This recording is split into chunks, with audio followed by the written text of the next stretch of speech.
जादुई नगरी के जादुई कहानी। इच्छाधारी जादुई पेड़। एक समय की बात है। एक गांव में मेहनती किसान रहता था। उसका नाम हीरालाल था।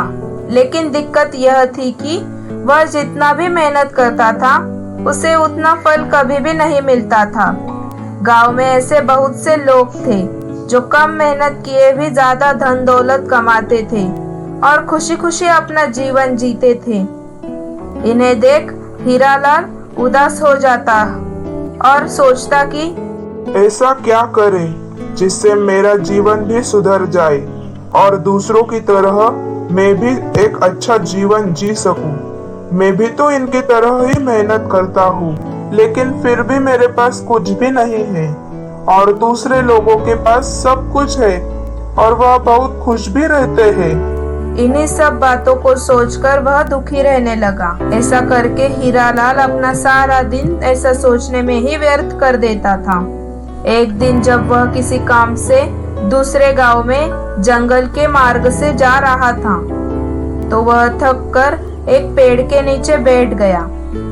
पेड़ के नीचे बैठकर वह उन्हीं बातों को सोचकर अपने आप को कोस रहा था कि तभी वहां पीछे से आवाज आई।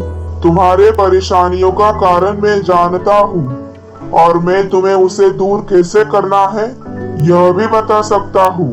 अचानक यह आवाज सुनकर हीरालाल घबरा गया।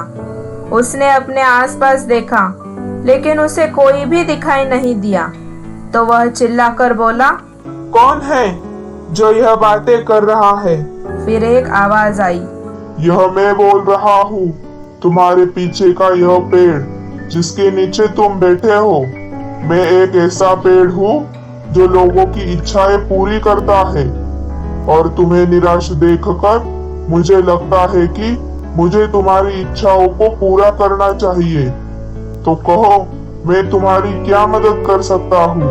ऐसे में हीरा बहुत देर तक घबराकर सोचता है कि आखिर ये क्या हो रहा है।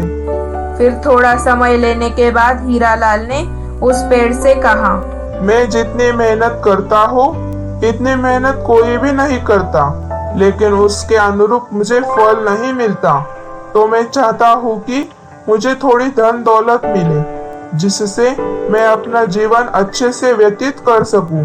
पेड़ ने हीरालाल की बात सुनी और उससे कहा कि जाओ, तुम्हारी इच्छा मैं पूरी करता हूँ।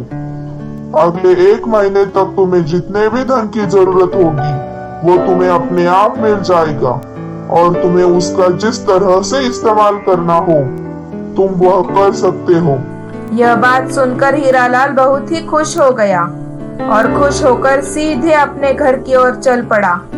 घर जाते ही उसने देखा कि घर में एक ट्रंक था जो पूरा सोने से भरा पड़ा था। उसने उस सोने को व्यापारी को बेचा और उसके बदले पैसे लिए और उन पैसों से सारी ऐशो आराम की चीजें खरीदी और जहां हो सकता था वहां उस पैसों को खर्च किया। ऐसा करते करते उसने अगला पूरा 1 महीना पूरे ऐशो आराम और पैसे खर्च करने में लगा दिया। समय समाप्त हो चुका था। हीरा को जितने भी पैसे मिले उसने सारे खर्च कर दिए थे और अब उसके पास 1 भी रुपया नहीं बचा था।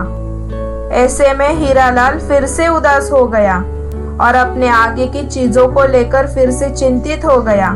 हीरालाल फिर से उस पेड़ के पास गया और जाकर उसे कहने लगा कि मुझे और भी पैसे चाहिए और समय भी चाहिए ताकि मैं उन पैसों को जमा कर सकूं।